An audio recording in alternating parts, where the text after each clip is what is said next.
everyone and welcome back to Beyond the Apex. In today's episode we're talking about Brazil, the third race of the last triple header of 2023. What a race. What a race. Oh, Brazil always just gives us an absolute banger. Obviously it was a sprint weekend and it was just mental. I think first we should talk about the sprint. Lando Norris on sprint pole. Obviously, he should have. We were watching quali on the way back from karting. I managed to get my BUKC license, but yeah, we were watching on the way back. All the signs were going for a Lando Norris pole, and then McLaren screwed up the strategy because obviously it started raining, and then we just screwed it up. But in a normal qualifying sprint pole. Obviously, he couldn't hold on, but it was great to see Lando on pole again. As a Lando fan, it's all going in the right way. But yeah, let's talk about Red Bull. So, a really positive weekend for Red Bull. I mean, when is it not at this point? But maybe in terms of Max just outweighing Checo, to be honest. But we had. Well, they didn't have the quickest qualifying car. Managed to get pole, obviously due to great strategy. Everything they can control, they nailed. And it wasn't a good qualifying for Checo, and finally we can say it was a good comeback drive. Yeah, it was actually. It was a fantastic comeback drive, despite the fact that he got P4 at the end. Yeah, but I mean, he was battling. He was battling Fernando, which we never normally see. And look, from Checo to be able to, obviously the Mercs were sitting ducks, but to be able to battle kind of where he should be in that car, he should be getting on the podium and battling for that. Is showing good signs. But also we should just mention that Max has beaten Alberto Ascari's record from 1952. That record hasn't been beaten, and he's beaten it with 2 races to go. This is a percentage win record. He can lose the next 2 races, which he won't, but he can lose the next 2 races and still keep the record now for percentage of wins in the season. That for me is unbelievable, because people say, the number of races in the season are increasing. It's even easier to break these records. This is a race percentage. This is a record where the amount of races in a season increasing is decreasing the chance of getting that record. And the fact that Max has just demolished that record now is unbelievable. And it was great to see kind of his reaction on the in-lap. Christian played the song that Max used to play on the way back from karting races with his dad. It was so wholesome. I think it was Green Green Grass by Tom Jones, Green, something like that. But it was so wholesome, and we kind of saw a side to Max that we hadn't seen before. I think he kind of realised how well he's doing at the moment. And look, just to be able to witness a record like that being made in front of our eyes is incredible. It is incredible. I mean, for all of us motorsport fans out there, it's, people can say what they like about Max, but I think overall he's an incredible driver, and I mean we're seeing that from the way he's driving in that car. It's insane. It's insane. And look, we'll look back in like a decade's time. We'll look back on this and go, Jesus, Max was unstoppable. When he's got 10 drivers' championships or whatever, we'll look back and go, he was unstoppable. I think we are now witnessing the prime of Max Verstappen. He is just unstoppable. But moving on to Ferrari, this was a big chance to gain points on Merc on a weekend where they were just slow. Merc are never really good on sprint weekends because they only have one chance to one practice session to set up the car, and that car is on a knife edge on setup. And this was a huge chance to gain points on Mercedes, possibly even overtake them. And yet again they failed. Obviously Charles getting really unlucky on the formation lap.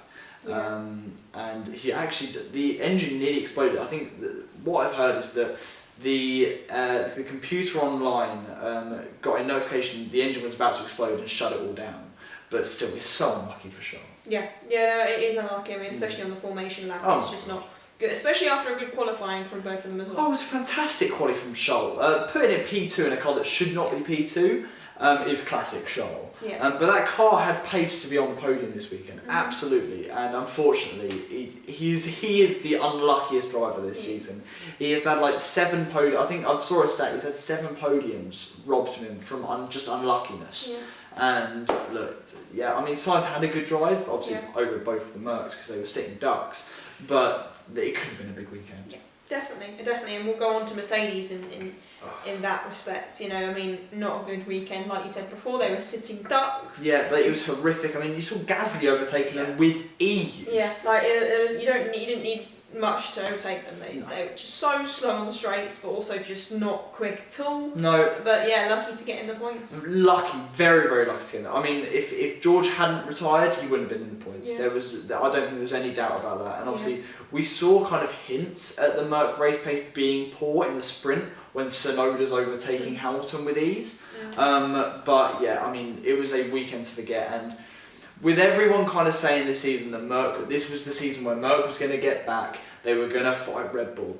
Last year, we saw George winning the Brazilian Grand Prix. It was a 1-2. They had fantastic pace, and people were kind of putting them to win this weekend. Yeah. And it was just horrific. And I really think it's a bad omen for next year. I think so. And we'll go on to Alpine now as well. I mean, great drive from Gasly. Unreal drive from Gasly. I mean, he's just putting in drive after drive, just getting there. And obviously they got double points. But again, as we said in the last two podcasts, quality is just letting them down. Yeah, it just means they can't live through the potential of the race pace Absolutely. of their car, because they're just not getting up there in qualifying, which is a shame, because obviously, like you said, we've seen they're in double points this weekend, but they could have been much more. Yeah, they've got great race pace, and it could have been more.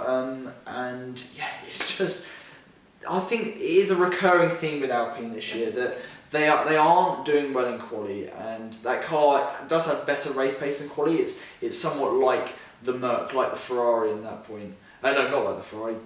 Scrap that. It's like the Merc in that point, where the quali pace is letting them down. If they can just get on top of that quali pace, they'd have a fantastic car there. Yeah. But it's a shame. It is a shame. But we'll go on to McLaren. Oh my god, what a weekend for... Honestly, you're just up in the highest of the highs at the moment. I mean, what a drive from Lando at the first start of the Unreal race. drive. The start... The launch from P6 to P2. Obviously, he had a crap quality. This McLaren strategy let him down. But he just completely got rid of that on lap 1, where he just sent it into turn 1. It was 4 wide going in there. It was just unreal from him. And look, in the sprint, he was able to kind of keep within 6 seconds of Max, but Max was away. When Lando was battling Max for the lead of the race on lap 8, I didn't know what I was seeing. I was like, what is this McLaren? There was a point where you thought, you would have thought that he was going to overtake him. Yeah, he was within a tenth. He was side by side with him twice, for God's sake. Yeah. This is pace from... We haven't seen this from any team, No. I don't think. We haven't seen another team bring the fight to Max like this. And look, Mika Hakkinen said it in, I think it was April. He was like, look, McLaren are coming with some upgrades and they're going to battle Red Bull. And I think I retweeted it and went, what is Mika on? Yeah. He was right. And McLaren are really bringing this fight to Red Bull. And I cannot wait for next season when we've got our wind tunnel up and running. We're going to be making the upgrades in our own kind of centre. The stars are aligning for us to really bring the fight to Max next season. And I'm so here for a Max v Lando championship battle. I think I'll die of nerves, but I cannot wait. And look, it was a shame for Piastri, because obviously he got damage, and then he was made to go in the garage for the red flag. And then in the regulations, you then automatically go a lap down if you take the car into the garage in the red flag. Shame for him, sold the regulations, but he was kind of a test bed for Lando on the tyres. But again, we were 20 seconds ahead of P3. Fantastic drive from Lando, fastest lap as well. He's been driver of the day 3 weeks in a row, I think. It's just amazing being a McLaren fan right now. Yeah, absolutely. But Alfa Romeo, from a high to a low. Double DNF. Yeah, double DNF. Double DNF. No race pace and just not a good weekend. Very, very poor weekend from them. Look, they are the slowest car now. And it's a shame. I'm kind of glad that Teo doesn't have a drive for them next season. Well, not because I'm heartbroken, but still he would be running at the back, I think. But look, it was a very, very, very poor weekend from Alfa Romeo. Yeah, definitely. And then going back up to a high, Aston Martin. What a weekend! Alonso P3, first of all. And I think the Alonso P3 is cool, and it was that last 2-lap battle. Oh, that was It was classic Fernando because he kept in there. He went back down to P4 and just fought with his heart like a lion and got P3. But people are glossing over the fact that Lance Stroll got P5. Like, we are not seeing drive from him like that, and what a drive from him. I'll give him that.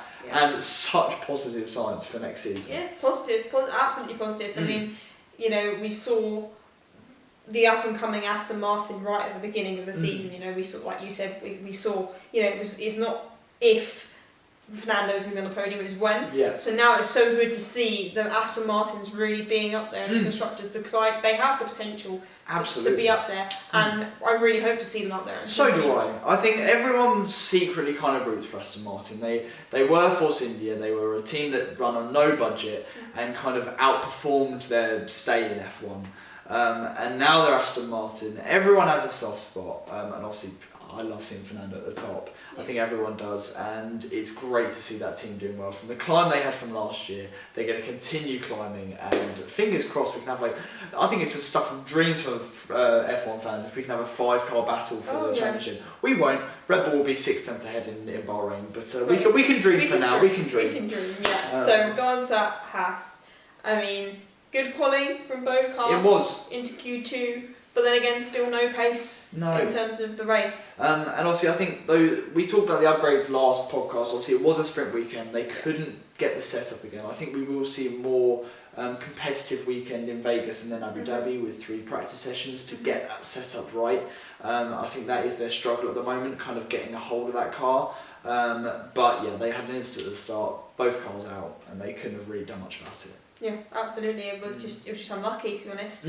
But AlphaTauri, I mean, in terms of pace, it was one hell of a weekend. Obviously, Tsunoda in the points in the sprint, which is unreal. So I think he got 7th in the end. Obviously, Danny Rick had great pace in the sprint as well. And then look, Yuki is doing wonders for that team at the moment. Really, really doing well. Obviously, last weekend we kind of saw Danny Rick taking over the reins, but Yuki had fantastic pace this weekend. And yeah, the P7 in the constructors is looking unbelievable. After the horrific start this year, looking dead last. The fact that they are really climbing and have the possibility to get P7 is very exciting. Yeah, it's very exciting. Good to see for them as well. Absolutely. But Williams, I mean, unlucky for Alex at the start. DNF. Really unlucky. Racing incident. We did say that, I think, previously. Yeah, but it was clear that car had pace because it was a fantastic drive from Logan to getting P11. Yeah. Like, to give him his dues, he hasn't been doing well, and he stuck that car in P11 with a stamp. Like, that is a drive from him that I think is very underrated. Out of all the drives, I think he is up there because it is great to see him not running at the back for once. Yeah, definitely. Was he P11? Yeah, P11. P11, yeah, so just so good to see. I mean, obviously, like we said previously as well, we've been so critical as a rookie, you know, of him, but it's so good to see him actually doing good in terms of pace and stuff. So good. But yeah, so on to Vegas on the next podcast. I am so excited. I am so excited for Vegas. It's been so criticised. Yeah. Everyone's looking at it, so obviously F1 have taken over Vegas at the moment. I'm so glad I went last year when it wasn't kind of being completely destroyed by F1. But I cannot wait to watch this Grand Prix. I think it's going to be it's being very criticised unfairly, I think. The circuit looks basic but great, and it's looking like it's going to be like a 5-degree race. Obviously it's being done at like midnight on the Saturday, and this could kind of bubble up to be a very good Grand Prix. I think so. I'm very excited for it, but you'll have to wait for that one. Yep. But yes, thanks so much for watching, and we'll see you for Vegas.